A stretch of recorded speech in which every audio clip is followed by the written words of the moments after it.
وَلَقَدْ يَسَّرْنَا الْقُرْآنَ لِلذِّكْرِ فَهَلْ مِن مُّدَّكِرٍ۔ السلام علیکم ورحمۃ اللہ وبرکاتہ۔ الحمدللہ رب العالمین والصلاۃ والسلام علی رسول الامین وعلی آلہ وصحبہ اجمعین، اما بعد۔ ناظرین، پچھلی مجلس میں ہم نے آپ کے سامنے یہ واضح کیا تھا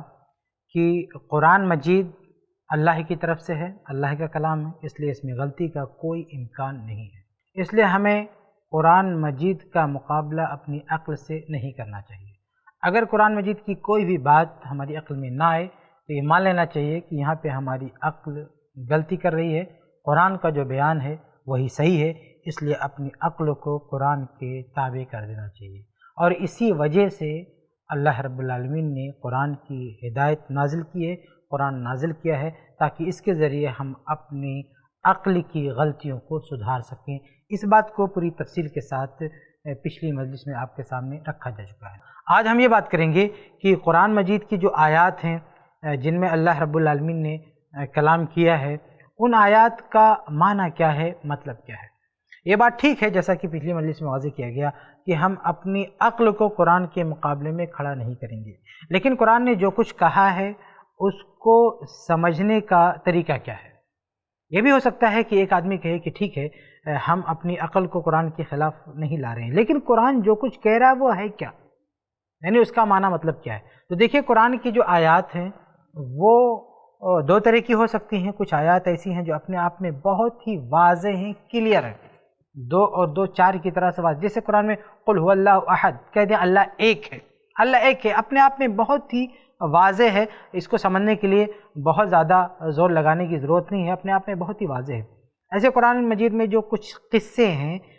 جو کچھ واقعات ہیں، تو ان واقعات کا بھی بہت بڑا حصہ اپنے آپ میں بہت واضح ہے، اس کو سمجھنے کے لیے کوئی دشواری نہیں ہوتی ہے۔ لیکن قرآن مجید کی کچھ آیات ایسی ہیں جن کا سمجھنا سب کے لیے آسان نہیں ہوتا ہے، اس لیے قرآن مجید کو کیسے سمجھا جائے اس کے بارے میں بھی کچھ بنیادی بات ہمارے سامنے آ جانی چاہیے۔ دیکھیے، اصول تفسیر تو ہم آپ کے سامنے نہیں بیان کر سکتے، یہ ایک مستقل فن ہے کہ تفسیر کے اصول کیا ہیں، لیکن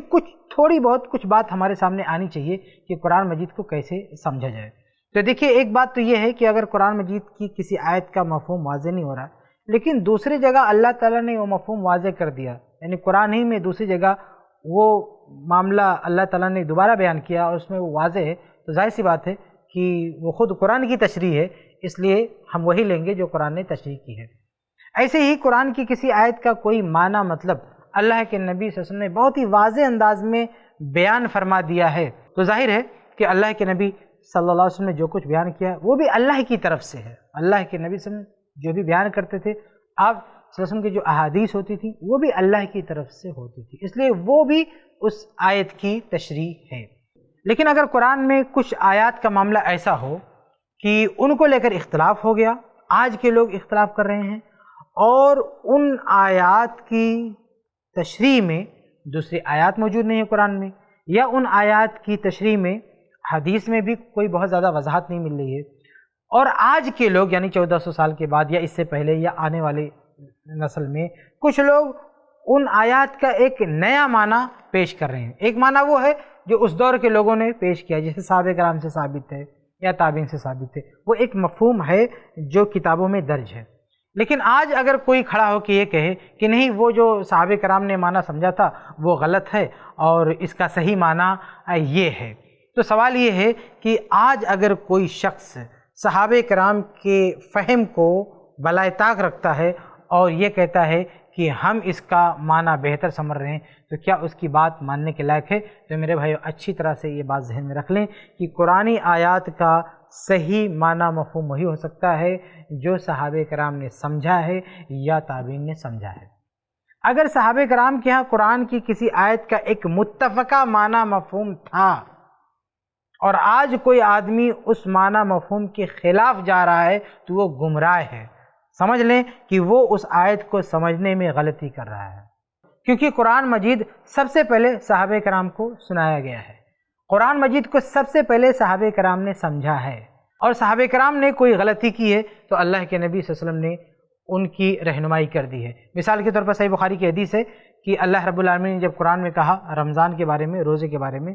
کہ تم کھاؤ پیو یہاں تک کہ کالا دھاگا سفید دھاگے سے نمایاں نہ ہو جائے۔ تو ایک صحابی تھے، وہ اپنی بستر پہ اپنے تکیے کے نیچے ایک کالا دھاگا رکھتے تھے، ایک سفید دھاگا رکھتے تھے، اور دیکھتے تھے کہ یہ دونوں کب ظاہر ہو جاتا ہے۔ تو اسی کو دیکھ کے وہ سحری کا وقت طے کرتے تھے۔ اللہ کے نبی صلی اللہ علیہ وسلم کو پتہ چلا تو اللہ کے نبی نے کہا کہ یہ حقیقت میں دھاگا مراد نہیں ہے، بلکہ سفید دھاگے سے دن اور کالے دھاگے سے رات مراد ہے۔ تو دیکھیں کہ صحابہ کرام میں سے اگر کسی سے کچھ غلط فہمی ہوئی تو اللہ کے نبی نے فوراً ان کی اصلاح کر دی۔ اس کا مطلب یہ کہ صحابہ کرام نے دوسرے مواقع پر جو سمجھا ہے وہ ٹھیک سمجھا ہے، اگر وہاں بھی انہوں نے کوئی غلطی کی ہوتی تو اللہ کے نبی صلی اللہ علیہ وسلم ان کو سدھار دیتے، ان کی رہنمائی کر دیتے۔ تو اللہ کے نبی صلی اللہ علیہ وسلم کے سامنے سب سے پہلے قرآن سیکھنے والے پڑھنے والے صحابہ کرام ہیں۔ انہوں نے قرآن مجید کو جس طرح سے سمجھا ہے، جس طرح سے پڑھا ہے، جس طرح سے اس پر ایمان لائے ہیں، وہ ہمارے لیے حجت اور دلیل ہے، ہم اس کے خلاف نہیں جا سکتے۔ اور یہ بات کوئی اپنی طرف سے نہیں کہہ رہا ہے، بلکہ خود یہ اصولی بات قرآن میں بھی موجود ہے اور حدیث میں بھی موجود ہے کہ ہم کو قرآن ویسے ہی سمجھنا ہے جیسے صحابہ کرام نے سمجھا ہے۔ مثال کے طور پر قرآن مجید میں آپ دیکھیں سورہ بقرہ سورہ 2 آیت 13 میں اللہ فرماتا ہے وَإِذَا قِيلَ لَهُمْ آمِنُوا كَمَا آمَنَ النَّاسِ،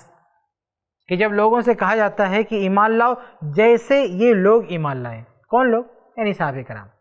تو جب ان سے کہا جاتا ہے ایمان لاؤ مطلب قرآن کو مانو، اللہ کو مانو، رسول کو مانو، قرآن کو مانو، حدیث کو مانو۔ کیسے ماننا ہے؟ اللہ تعالیٰ صحابہ کرام کی مثال پیش کر رہا ہے، کما آمن الناس، جیسے یہ لوگ یعنی صحابہ کی جماعت ایمان لائی ہے ایسے ہی تم کو ایمان لانا ہے۔ ایسے ہی ایک اور جگہ سورہ بقرہ سورہ 2 آیت 137 میں اللہ فرماتا ہے فَإِنْ آمَنُوا بِمِثْلِ مَا آمَنْتُمْ بِهِ فَقَدِ اهْتَدَوْا، کہ اگر یہ لوگ ایمان لے آئیں کس طرح؟ بِمِثْلِ مَا آمَنْتُمْ بِهِ، اس طرح جس طرح اے صحابہ تم ایمان لائے ہو۔ تو دیکھیں اللہ تعالیٰ کیا کہہ رہا ہے کہ اگر یہ لوگ اس طرح سے ایمان لے آئیں جس طرح سے اے صحابہ تم ایمان لائے ہو فَقَدِ اهْتَدَوْا، تو یہ ہدایت پر آ جائیں گے۔ تو قرآن کی ان آیات میں اور جیسی بہت ساری آیات میں ان میں یہ چیز بہت واضح طور پر کہی گئی ہے، اصولی طور پر کہی گئی ہے کہ اگر ہمیں ایمان لانا ہے اللہ پر، رسول پر یا قرآن پر تو اسی طرح ایمان لانا ہے جس طرح صحابہ کرام ایمان لائے تھے۔ اس لیے اگر صحابہ کرام نے کسی آیت کا کوئی معنی مطلب سمجھا ہے تو آج اتنی صدیاں گزر جانے کے بعد ہم اس کا کوئی الگ معنی مطلب نہیں لے سکتے۔ اور یہ اصولی بات حدیث میں بھی ہے۔ ایک حدیث ہے تاریخ واسط صفحہ 196 پہ، اس کی سند صحیح ہے۔ امام اسلم بن سہل الواسطی ایک محدث ہیں، 292 ہجری میں ان کی وفات ہوئی، یہ اپنی سند سے ایک روایت لاتے ہیں، سند صحیح ہے۔ انس بن مالک رضی اللہ عنہ حدیث کا راوی ہیں،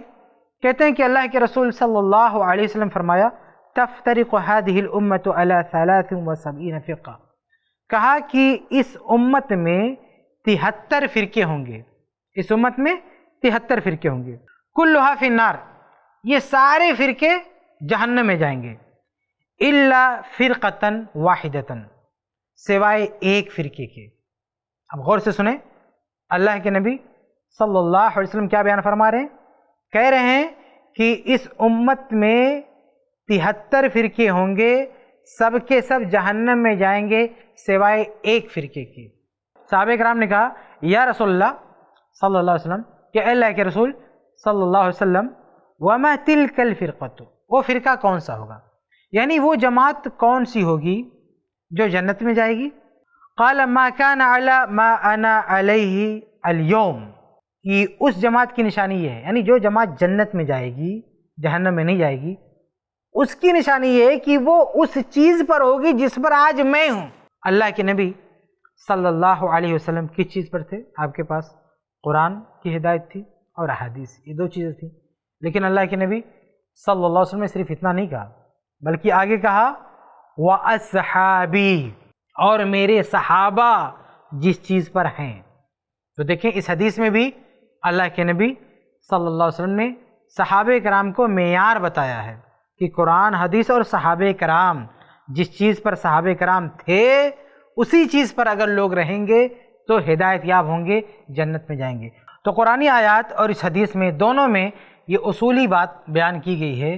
کہ ہمیں اگر ایمان لانا ہے اللہ پر، نبی پر یا قرآن پر، حدیث پر، تو ویسے ہی ایمان لانا ہے جیسے صحابہ کرام ایمان لائے۔ اس لیے قرآن مجید پر اگر ہمیں ایمان لانا ہے، قرآن کو سمجھنا ہے، اس کا کوئی معنی مطلب لینا ہے تو وہی معنی مطلب لینا ہے جو صحابہ کرام نے لیا۔ آج اگر کوئی اختلاف کرتا ہے تو اس اختلاف کے وقت ہمیں آج کے لوگوں کی بات نہیں لینی ہے، بلکہ وہی بات لینی ہے جو صحابہ کرام کے ہاں معروف تھیں۔ ایک اور حدیث ہے مسند احمد کی، اس حدیث میں اللہ کے نبی صلی اللہ علیہ وسلم نے بہت ہی واضح طور پر اختلاف کا ذکر کیا ہے کہ آنے والے وقت میں بہت سارے اختلافات ہوں گے۔ اب ان اختلافات میں آپ کو کیا کرنا ہے؟ اللہ کے نبی صلی اللہ علیہ وسلم نے اس کی طرف بھی رہنمائی کر دی ہے۔ اس لیے اگر لوگ یہ دیکھیں کہ اتنے سارے اختلافات ہیں، اب کیا کریں کیا کریں کیا کریں، تو گھبرائیں نہیں، اللہ کے نبی صلی اللہ علیہ وسلم نے اس کا بھی حل بتا دیا ہے کہ ایسے اختلافات کے وقت ہم کو کرنا کیا ہے۔ دیکھیے آج اختلافات بہت سارے ہیں اور طرح طرح کے لوگ باتیں کرتے ہیں اور ہر گروہ کہتا ہے ہماری بات صحیح ہے، ہماری بات صحیح ہے، ہماری بات صحیح ہے۔ یہ کوئی ایسی بات نہیں ہے جو اچانک وجود میں آ گئی ہے، اللہ کے نبی صلی اللہ علیہ وسلم نے بہت پہلے ان باتوں کی پیشین گوئی کر دی ہے۔ چنانچہ مسند احمد کی صحیح حدیث ہے، ارباز بن ساریہ رضی اللہ عنہ حدیث کے راوی ہیں، کہتے ہیں کہ وعظنا رسول اللہ صلی اللہ علیہ وسلم موعظۃ ظرفت منها العیون ووجلت منها القلوب، کہ اللہ کے نبی صلی اللہ علیہ وسلم نے ہمیں نصیحت کی، واعظ کیا، اور ایسی نصیحت کی کہ ہمارے دل دہل گئے اور ہمارے آنکھوں سے آنسو بہہ پڑے۔ قلنا یا رسول اللہ، ہم نے کہا اے اللہ کے رسول صلی اللہ علیہ وسلم، ان هذه لموعظۃ مودع، کہ اے اللہ کے نبی یہ الوداعی نصیحتیں معلوم ہوتی ہیں، یعنی ایسا لگتا ہے کہ یہ نصیحت وہ شخصیت کر رہی ہے جو ابھی ہم سے رخصت ہونے والی ہے، ہم سے جانے والی ہے۔ تو کہا فماذا تعهد الینا، کہ اے اللہ کے نبی صلی اللہ علیہ وسلم اگر ایسا معاملہ ہے کہ آپ ہم سے جدا ہونے والے ہیں تو ہمیں آپ کیا نصیحت کرتے ہیں، ہماری کیا رہنمائی کرتے ہیں؟ تو دیکھیں اللہ کے نبی نے کیا فرمایا، کہا قد ترکتکم علی البیضاء لیلها کنہارها لا یزیغ عنہا بعدی الا حالک۔ اللہ اکبر، کتنی بڑی سرٹیفکیٹ دیا اللہ کے نبی صحابہ کرام کو، اور کہا کہ میں تمہیں بالکل سیدھے راستے پر چھوڑ کے جا رہا ہوں، علی البیضاء، صاف ستھرے راستے پر چھوڑ کے جا رہا ہوں، لا یزیغ عنہا بعدی الا حالک، میرے بعد تمہارے اس راستے سے جو شخص بھی ہٹے گا وہ ہلاک و برباد ہوگا۔ دیکھیں اللہ کے نبی صلی اللہ علیہ وسلم نے کہا کہ صحابہ کرام تم کو میں جس راہ پہ چھوڑ کے جا رہا ہوں یہ صاف ستھرا راستہ ہے، اس سے جو ہٹے گا وہ گمراہ ہوگا۔ اور آگے ہے وَمَن يَعِشْ مِنْكُمْ فَسَيَرَىٰ اخْتِلَافًا كَثِيرًا، اور میرے چلے جانے کے بعد جو زندہ رہے گا وہ بہت سارے اختلافات دیکھے گا، بہت سارے اختلافات۔ اسی میں قرآن کی تفسیر میں، تشریح میں بھی اختلاف ہوگا، بہت سارے اختلافات دیکھے گا۔ تو نبی کیا فرما رہے، فَعَلَيْكُمْ بِمَا عَرَفْتُم مِّن سُنَّتِي وَسُنَّتِ الْخُلَفَاءِ الرَّاشِدِينَ الْمَهْدِيِّينَ، تو ایسی اختلافات میں تم کو کیا کرنا ہے، فَعَلَيْكُمْ، تم لازم پکڑو، بِمَا عَرَفْتُم مِّن سُنَّتِي، میری اس سنت کو جسے تم پہچان لو۔ پہچان لو کا مطلب واقعی میری سنت ہو، ایسا نہیں کہ کوئی جھوٹ موٹ پھیلا دیا ہو، کیونکہ اللہ کے نبی صلی اللہ علیہ وسلم نے یہ بھی پیشن گوئی کی ہے کہ میرے بعد ایسے لوگ آئیں گے جو اپنی طرف سے حدیثیں بنا بنا کے، سنتیں بنا بنا کے سنائیں گے اور کہیں گے یہ اللہ کے نبی کی سنت ہے، یہ اللہ کے رسول کی حدیث ہے۔ چنانچہ صحیح مسلم کی حدیث نمبر 7 ہے مقدمے میں، اس میں ہے کہ ابو ہریرہ رضی اللہ عنہ فرماتے ہیں کہ اللہ کے نبی صلی اللہ علیہ وسلم نے فرمایا یکون فی آخر الزمان دجالون کذابون، کہ آخری زمانے میں کچھ دجال ہوں گے، کذاب ہوں گے، یاتونکم من الاحادیث، وہ تمہارے سامنے ایسی حدیثیں لائیں گے بما لم تسمعوا انتم ولا آباؤکم، جنہیں نہ تم نے سنا ہوگا نہ تمہارے باپ داداؤں نے سنا ہوگا، فإیاکم وإیاہم، تم ان سے دور رہنا، لا یضلونکم ولا یفتنونکم، وہ تمہیں گمراہ نہ کرنے پائیں، تمہیں فتنے میں نہ ڈالنے پائیں۔ تو اللہ کے نبی فرما رہے ہیں کہ ایسی حدیثیں کچھ لوگ سنائیں گے، جھوٹی حدیثیں جنہیں تم نے اور تمہارے باپ داداؤں نے نہیں سنا ہوگا، یعنی اس کی پوری صحیح سند نہیں ہوگی اللہ کے نبی صلی اللہ علیہ وسلم تک پہنچنے والی، یعنی صحیح سند سے وہ چیز ثابت نہیں ہوگی۔ صحیح سند سے تبھی ثابت ہوگی نا جب ہمارے باپ دادا یعنی نبی تک سب سنتے آ رہے ہوں۔ تو اگر اوپر سے سند منقطع ہے یعنی نبی تک سلسلہ نہیں پہنچتا ہے، اس کا مطلب بعد میں لوگوں نے بنایا ہے، تو اس لیے کہا فَعَلَيْكُم بِمَا عَرَفْتُم مِّن سُنَّتِي، کہ میری جو سنت معروف ہے، جو صحیح ہے، ثابت ہے، اسے لازم پکڑنا، وَسُنَّتِ الْخُلَفَاءِ الرَّاشِدِينَ الْمَهْدِيِّينَ، اور جو خلفائے راشدین ہیں ان کا جو طریقہ ہے اسے لازم پکڑنا۔ تو اس حدیث میں اللہ کے نبی صلی اللہ علیہ وسلم نے باقاعدہ اختلافات کی پیشین گوئی کی ہے، اور پھر ایسے اختلافات کے دور میں ہمیں کرنا کیا ہے وہ بھی اللہ کے نبی صلی اللہ علیہ وسلم نے بیان فرما دیا کہ کرنا کیا ہے، صحابہ کرام کے طریقے کو اپنانا ہے۔ تو خلاصہ یہ ہے کہ قرآن اور احادیث، قرآنی آیات اور احادیث کی روشنی میں ہم دیکھیں تو اس میں یہ ہم کو منہج ملتا ہے، ہم کو یہ ضابطہ ملتا ہے، ہم کو یہ اصول ملتا ہے کہ قرآن کی کسی آیت کا کوئی مفہوم اگر صحابہ نے سمجھ لیا ہے تو وہ سمجھ، وہ فہم ہمارے لیے حجت ہے، اور آج کا کوئی بھی شخص اس فہم کے خلاف نہیں جا سکتا ہے۔ اگر آج کا کوئی بھی شخص اس فہم کے خلاف کوئی نیا فہم پیش کرے گا، کوئی نیا معنی پیش کرے گا تو وہ ریجیکٹڈ ہے، وہ خواہ کتنا بھی شور مچائے کہ یہ بات عقل میں آتی ہے، یہ ہماری عقل کے موافق ہے، قطعاً نہیں، اس کی طرف کوئی توجہ نہیں دی جائے گی، اور وہی معنی مفہوم لیا جائے گا جو صحابہ کرام نے بیان کیا ہے، کیونکہ قرآنی آیات اور احادیث میں ہمیں یہی تاکید کی گئی ہے کہ صحابہ کرام کی طرح ایمان لانا ہے۔ اب آئیے اسی بات کو میں ایک مثال سے آپ کے سامنے واضح کر دوں کہ کس طرح قرآن کی آیت سے متعلق ایک فہم ہے صحابہ کرام کا، اور ایک دوسرا فہم جو آج کے لوگوں نے پیش کیا ہے، اور ظاہر ہے کہ آج کے لوگوں کا یہ فہم ہے جو صحابہ کرام کے فہم سے ٹکراتا ہے، اس لیے ہم آج کے لوگوں کا فہم نہیں لیں گے بلکہ صحابہ کرام رضی اللہ عنہم کا جو فہم ہے وہی لیں گے۔ دیکھیے ایک مسئلہ ہے جس پر آج کل بحث ہوتی ہے، وہ یہ ہے کہ اللہ کے نبی صلی اللہ علیہ وسلم کے پاس علم غیب تھا کہ نہیں تھا۔ دیکھیں یہ بات تو مسلم ہے کہ اللہ کے نبی صلی اللہ علیہ وسلم کو بہت سارے غیبی امور پر اطلاع دی گئی، یعنی بہت ساری ایسی چیز جو غیب کی تھی اللہ کے نبی صلی اللہ علیہ وسلم کو بتائی گئی، اس سے کسی کو انکار نہیں ہے، اس سے کسی کو اختلاف نہیں ہے۔ مسئلہ یہ ہے کہ کیا اللہ کے نبی صلی اللہ علیہ وسلم کے اندر غیبی چیزوں کے ادراک کی قوت دی گئی، قوت ادراک، یعنی آپ صلی اللہ علیہ وسلم کو کوئی ایسا پاور دیا گیا کہ اس سے وہ معلوم کر سکیں کہ کل کیا ہوا تھا اور آگے کیا ہونے والا ہے۔ دیکھیں یہ بات تو مسلم ہے کہ آپ صلی اللہ علیہ وسلم کو ماضی کی باتیں بتائی گئیں، غیب کی چیزیں، مستقبل کی باتیں بھی بتائی گئیں، وہ غیب کی چیزیں، اس سے کسی کو انکار نہیں ہے۔ اصل مسئلہ یہ ہے کہ کیا آپ صلی اللہ علیہ وسلم کو یہ صفت دی گئی جو صفت اللہ کے پاس ہے۔ اللہ تعالیٰ کل کیا ہوا وہ بھی جانتا ہے، آگے کیا ہوگا وہ بھی جانتا ہے، سب جانتا ہے۔ اللہ تعالیٰ کے پاس وہ علم ہے، وہ قوت ہے کہ وہ سب جانتا ہے، کل کا، ماضی کا اور مستقبل کا پورا معاملہ اللہ تعالیٰ جانتا ہے۔ لیکن کیا اللہ کے نبی صلی اللہ علیہ وسلم کے پاس بھی ایسی کوئی صفت تھی، یعنی ایسی کوئی قوت، آپ صلی اللہ علیہ وسلم کو ایسا کوئی پاور دیا گیا تھا کہ آپ یہ معلوم کر لیں بیٹھے بیٹھے کہ کل کیا ہوا تھا اور آگے کیا ہونے والا ہے؟ تو ایسی کوئی چیز اللہ کے نبی صلی اللہ علیہ وسلم کو نہیں دی گئی تھی۔ ہاں ایک بار پھر دوہرا دوں کہ اللہ کے نبی صلی اللہ علیہ وسلم کو ماضی کی بہت ساری باتیں بتائی گئی، مستقبل کی باتیں بتائی گئی، غیب کی بہت ساری خبریں دی گئی، اس سے کوئی انکار ہی نہیں کرتا ہے۔ جب ہم یہ کہتے ہیں کہ اللہ کے رسول کے پاس علم غیب نہیں تھا، تو اللہ کے پاس ہے، تو بہت سارے لوگ سمجھتے ہیں کہ یہ ان سارے احادیث کا انکار کرتے ہیں جن میں یہ آیا ہے کہ اللہ کے رسول نے غیب کی بات بتائی، یا ماضی کی ہو یا مستقبل کی ہو۔ ارے بھائی ان باتوں کا انکار کوئی نہیں کر رہا، وہ مسلمہ حقیقت ہے کہ اللہ کے رسول نے ماضی کی باتیں بتائی ہیں، مستقبل کی باتیں بتائی ہیں، لیکن یہ باتیں اللہ رب العالمین نے آپ کو بتائی جبرائیل علیہ السلام کے ذریعے، اور جبرائیل علیہ السلام سے سننے کے بعد اللہ کے رسول نے باتیں بتا دی۔ تو یہ جو باتیں بھی اللہ کے نبی صلی اللہ علیہ وسلم نے بیان فرمائی ہیں، چاہے ماضی کی ہوں یا مستقبل کی ہوں،